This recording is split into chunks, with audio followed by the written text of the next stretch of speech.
So first of all, I'd like to welcome and introduce Harry Karefilakis, the General Manager of Kare Group. Harry's kindly agreed to come in and provide a bit of an insight and a bit of information to how he's built such an awesome empire and hopefully inspire some other Sparkies who do the same journey. Harry's got a bit of passion for building small companies and helping and mentoring small companies to become bigger. And hopefully we can get some good information out of Harry today. So Harry, why don't you introduce yourself, tell us a bit about who you are and really what drove you to this. Yeah.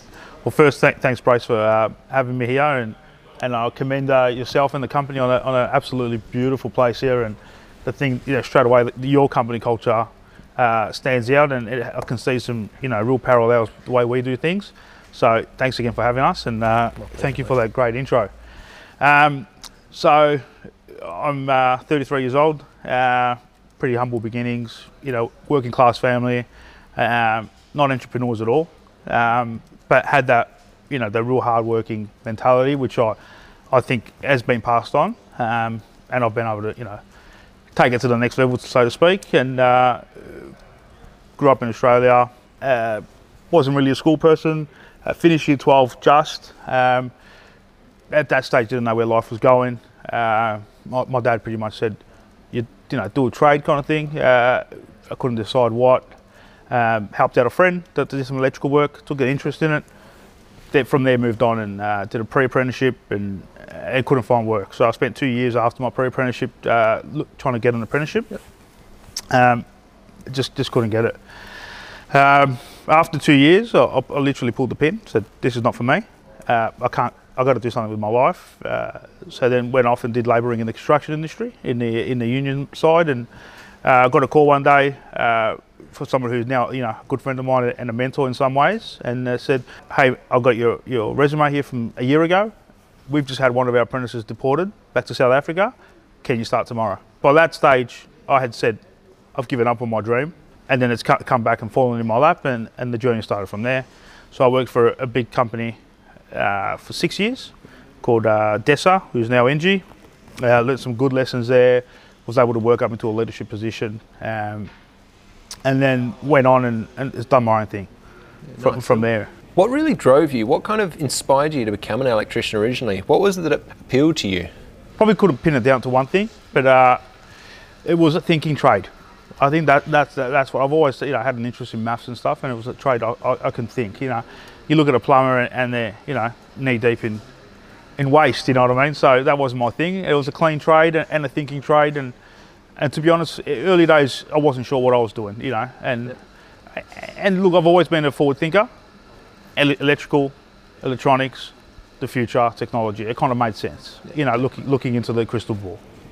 So then, once you'd finished your apprenticeship and once you'd worked for NG, when did you decide to jump from there into your own business? The company I was working for went through a bit of a lull, and they were giving out redundancies. So I had a trip planned, a 12-week trip to Europe, and I could do with the redundancy money. If I was being honest at the time, I thought it would have been great to get that money. So I sat down with my project manager and I said, and he goes, "Oh, we don't really want to do that. You're one of the ones we want to keep," and that sort of thing. I said, "Mate, I can always come back and start again." So took the redundancy, took the package, enjoyed my trip, came back, had the position there if I wanted to go back, but I was still quite young, so I was enjoying myself, and then I actually went on and did construction again, to earn a bit of money, because I had other things I wanted to invest in at the time. And then my brother-in-law started a building company, and he's like, "Harry, I want you to do some work for us," and I was a bit hesitant. Then I said, "Oh, let's give it a crack." At the time, I still didn't have my A grade. Yep. I was a bit slow to get my A grade, so I went to business with a friend of mine that had the A grade, and the rest is history. But very quickly, within 3 or 4 months, even though I was at that young stage, I wasn't where I am now. I wasn't full steam ahead trying to achieve dreams, and it was just a job at the stage. My partner, who we're still very good friends with, he wasn't sure what he wanted to do, and I was still chasing work and bringing in work because I enjoyed that part of it, and working till 10, 11 o'clock at night. But he didn't want to quit. But he worked hard between 7 and 3. So I can tell his passion wasn't there, and I'm like, well, how do we go our own ways? Because I really respect this guy. And he actually came to me and said, look, I'm deciding to become an aeroplane pilot. And the passion that it just shows you that if you're in the wrong position, you're not going to enjoy what you do. So while we're working, and one of my frustrations was this kid would have a timer that on his phone, an app that will tell him when a plane will fly past. This is while he was a Sparky, and we'll have a ladder set up and jump on the roof to watch it. So clearly he was in the wrong thing, and that was his passion, and he's going to be probably, you know, one of the top aeroplane pilots in the world because he's chased his dream. So that was really the start of Kare Group, and where has that taken you to now?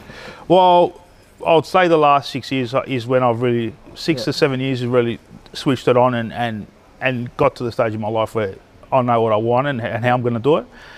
So currently we've got 35 employees. Wow. In the electrical side. So the Kare Group also has security and mechanical. Mechanical is one that we're looking at growing quite significantly in the future. But at this stage, you know, we mainly do split system air conditioning installs, and you know, we'll probably do 150 to 200 installs a year. Yeah.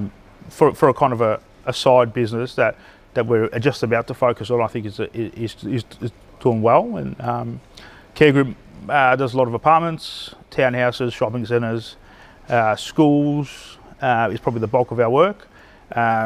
It's having significant growth, but you know, we also have big plans. Like we believe we're at the start of our journey. I mean, 6 years is a reasonably short period to grow from just a kind of a backyard operation with a friend to 35 guys with multiple companies in your group. That's really impressive. Yeah, thank you.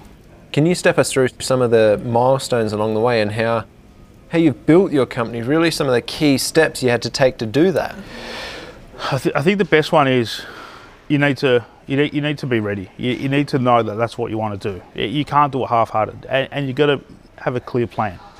So from day dot, from when I decided to take it serious, I knew what I was doing. Just like I know what I'm doing for the next 3, 5, 10 years. And I know exactly where it's going. And I'm happy to put it out there. We're going to grow this to a $100 million business. And I'm happy to put this out to the universe because I have no doubt we're going to achieve that with what we're doing. So there's a lot of lessons on the way. I hadn't worked or ran a company for anyone else yet. I kind of went into this and learnt on my way up. But I also, business is for me. I love business. You know, we've had a few chats over the last few days, and I could talk to you about your business and your business, you know, whatever it is, for hours, because I like the game of business. And it is a game to me in my head. You've got to, you know, outmaneuver like checkers, and you got to win. And you got to be thinking 2, 3 steps ahead, or 2, 3 years ahead, really. Yep. And that was probably the main thing that's allowed us to grow so quickly. So as you're growing and taking on new employees, I know you shared your story of your candidates that you're employing. Why don't you go through that a bit, how you look for new employees as you grow? Yeah, I guess the big thing before I go into that I want to put out there to anyone else who is early on in their journey is you're going to learn. You're going to learn by making mistakes, especially with hiring, right? And I've absolutely made those mistakes, and you know, at times they have cost us significant amounts of money, but it's like anything, you got to learn from the mistakes, and you know, I think a common thing is, especially with small businesses, we're too nice to people because we generally care about them, but sometimes if someone's not ready, there's no point pushing them. You got to help them get ready and help them work on other things outside of work, but they'll get there when they're ready. And I guess you got to have a clear understanding of your company's culture and values, and hire within those frames. And you know, I use a story which I've shared with you yesterday. Is probably 18 months ago, we came to a big crossroads in the business where the amount of work and the number of projects were quite big. So I needed a really senior site manager. So we went, you know, to the tier ones and thought, that's where we're going, so let's hire from there early. You know, it might be a bit of an investment for the business, but let's hire. So it came down to 2 candidates, 2 very experienced candidates. One was in the game for 25 years, well regarded, one of the best names in the industry, and he was happy to come over to us. He could have done a lot for the business in the sense of making us money, but you know, we sat there, and in the interview, he had all the experience. He could have been a dream for us, right? But he didn't fit in with our culture. He spoke about how he was going to ride everyone to make me as much money as possible, and you know, he's going to ruffle feathers, he's going to stay on people's backs. And then the other guy is fairly experienced, but he wasn't about that. He was humble enough to say to me, I am very experienced at running a site, but I want to become a project manager. I want you, Harry, to mentor me and help me get there. But at the same time, I want to mentor your young guys and bring in the next group of leaders. That's great. So I could have went for the guy who didn't fit with our culture, but solved all our issues, or I could have someone who absolutely fitted with our culture, but was going to need more work and time from me, but as a long-term proposition made more sense. So I went for the guy that had less experience, but literally it was perfect for our culture and leading with empathy and the stuff that are really important to me. And 18 months later, it's probably the best decision I made in the business, because what he's doing with the younger guys and the future foremans and whatever is unbelievable. And it's taking more of my time, but people like that absolutely deserve it. And you feel like that's not just, growing him as a person, it's growing your business, and it makes it capable of growing further. And correct, and he's helping flourish our culture, which I think is the most important thing. Like, I could have had someone like that, but I probably would have lost 5 or 6 good people along the way because of how he treated them, and I probably would have made more in my pocket. But is it really about that? Like, we want the money, but we don't want to ruin the company culture and treat our people with such disrespect. I think you can do it in the right way, especially if you want to scale. Culture is important. So you got to hire for culture. We can teach you everything else. You can bring you into our systems. We can mentor you, but your values as a person need to fit in with the company's values, I think, importantly. Most definitely, and you've touched on an important point there. The systems you've got in place as a company. Obviously, you can't grow if you haven't got the right systems and organisation. What software are you using? What have you found is most helpful to you to organise yourself as an electrician? Yeah, look, we run our projects through Simpro. I think Simpro is it's got everything you need as an electrician. There is others out there, and I'm sure they're great, but for us, we're very comfortable with Simpro. We utilise it as best we can, and we're growing the service side of the business now, which with Simpro Connect and other add-ons, we don't have to change systems, and that's something I identified very early. So when I went to Simpro, I think I had 3 employees. Oh. So everyone was like, "You're wasting money. Or, what are you doing?" But that's going back to having a clear vision of where you're going, what you're going to need to get there, and implementing it before you need it. Because it wouldn't have been expensive at the time, but it would have been more expensive trying to implement something like Simpro now with 30 employees. So by having a clear vision of where you want to go, you can work back and implement things early, and in a way put it out to the universe that you're already there and pretend that you're there in your head and help you along that journey, because I'm a big believer of the power of the universe. Yeah, that's good. That's awesome. Yeah. Another thing I wanted to ask you about your systems and how you've set up your company. One, your culture is beautiful, but there are a lot of questions that small companies have, small electricians. Probably the first would be, how do you deal with people that really haggle with price, and you're competing with some of your competitors perhaps that are undercutting the market, and you see some of the ridiculous prices in the market nowadays? How do you deal with that? Probably a good example of it is going back to the start of COVID, where everyone panicked and the budgets and the numbers were going crazy. So when it first happened, I really doubled down the first 2 weeks, and there were some projects that were already negotiating. I worked, literally around the clock for those 2 weeks. I signed those projects, and then I just walked away from the market. I said, I've got enough work for 2.5 years for my guys. Let everyone else kill each other. If they want to put such a low value on their time and their people and their business, let them all just Dutch auction it.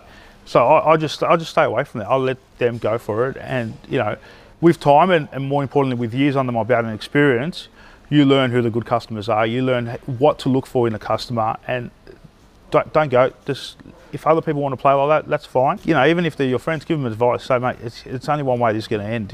And find customers that value you, and obviously more importantly is ensure that you're providing more value than what you're charging. And that's just basic business. Like, if you're charging $100, you got to make sure you give them $140 worth of value based on service, not always a dollar value. A lot of electricians are either struggling for work or feel like they're competing for a very competitive market and trying to undercut each other. Yep. And you talked a bit about value, offering more than what you're charging. Because obviously if you're offering less, the customer kind of feels a little bit ripped off. I certainly found that as an electrician. Sometimes you send an invoice and it'll get knocked back because they don't feel like they got what they paid for. Correct. So how do you deal with bad debt, and how do you show that value for a customer if your debts aren't being paid? I guess the big thing is, and especially if you want to scale, is you need to build relationships. And I started in a van by myself. When I had the partner, and I had a mentor at the time, and he probably taught me the best bit of advice, especially for a smaller contractor where you're more personal with your clients. That you go, when you walk into a house, always remember, and as soon as when you finish, you jump in your van, you note down their wife's name, their kids' names, and their pet's name. The minute, if I walk into your house and say, "Hey Bob," to your dog, and pat your son on the head, and they know me by face, you're probably not going to hesitate to bring me back again, because you're going to automatically feel like, well, one, I care, I pay attention, and two, you're going to almost think I'm part of your family. And that's probably a good bit of advice that helped me in the early days, because, and value is not always doing something for someone. Value is, building a relationship with them, and obviously at the same time being fair. You don't need to take advantage of an old lady because she doesn't know what she's doing. Like, I'll go back to it, I'm a big believer in the power of the universe. What you put out there is what comes back. So do the right thing, I believe, and it will come back to you, mate. And what more about the systems and the technical approach to collecting some of the bad debt? You mentioned yesterday being aware of the act.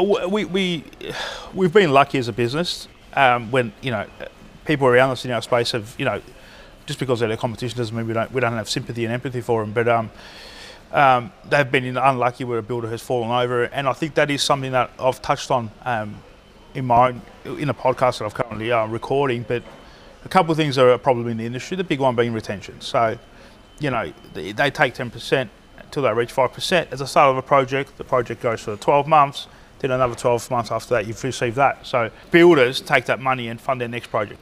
So you have a successful project, the builder has a successful project, the next project goes bad, they, for whatever reason, fall over.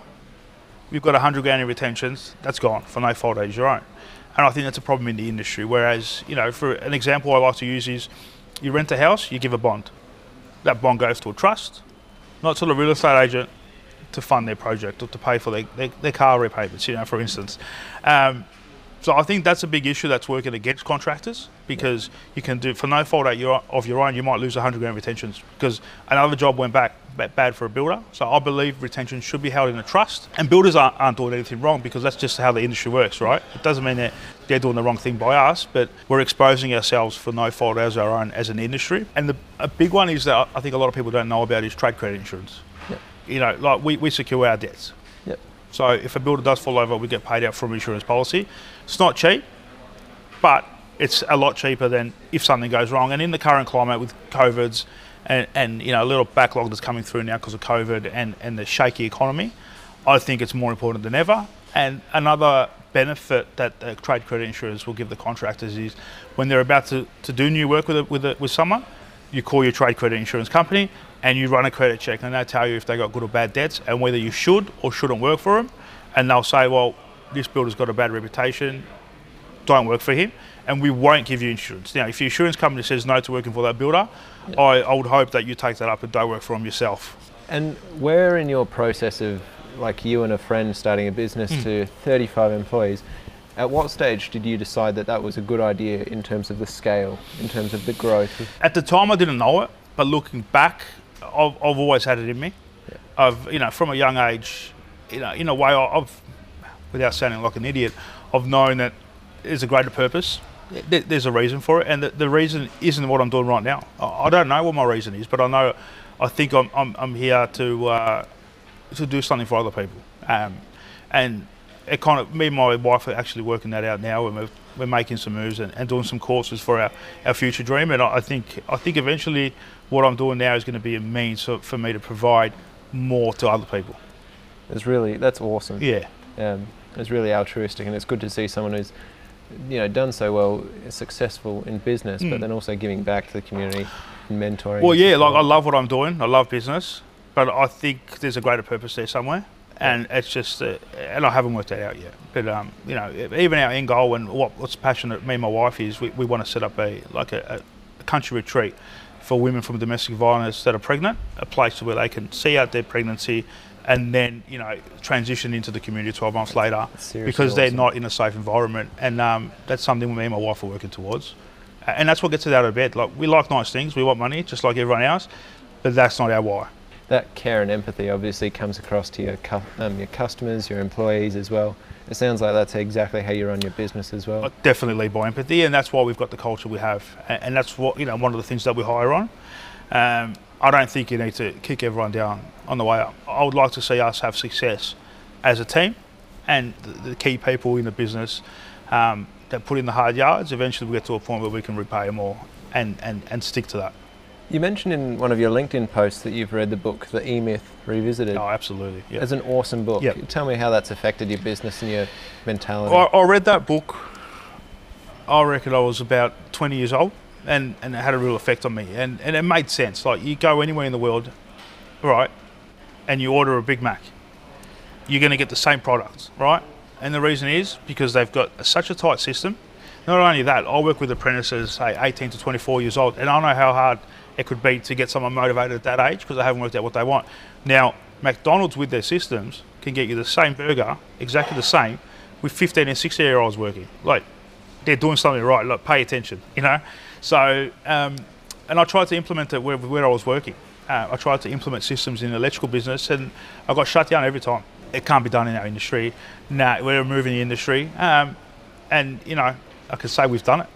You know, I can say I was one of the first people that can systemize a construction business with clear, documented systems for the way we do everything. And the way I've done it is from even the way we label the cable, the way we tape cables, the way we fit off, the way we twist. Everything is done the same throughout the company. And obviously it's a challenge when someone new comes along in a senior spot because they've done things their way, and you know what, their way is probably fantastic. So in our factory we're building a room where it brings everyone through our systems as they come on board and as we grow. Even A grades qualified, and the reason is we don't know more than them, absolutely not, and we encourage them to bring us their ideas and how we can improve things because it's a moving thing. We can always get better, and we'll update the documents with the leadership team. But till that point, this is the way we do it, and the reason is because if you're sick, then anyone else can just take your position without having to ring you 3 times to say, why is this cable labelled this way? Why have you taped this up? Anyone can come, pull up the slack from another job, from another building on the same project, and continue on with the job because we all do things the same way. And that's why I think systems are very important. That's brilliant. Yeah, that's but awesome. we give everyone a voice to give us feedback and improvements. And if it's good, unfortunately, you're going to have to do it our way. But we will discuss it with you and with the leadership team, and we'll implement it throughout the whole company. But you're going to have to do it our way for the next week or two till we actually get to that point. Yeah, that's understandable. And I suppose that would help to minimise defects and minimise differences and miscommunications as well. Builders have noticed the difference. Builders, and it does set us apart because you're going to get the same product on every job, every time from us. Well, it's spent a lot of time, but it's time like well spent.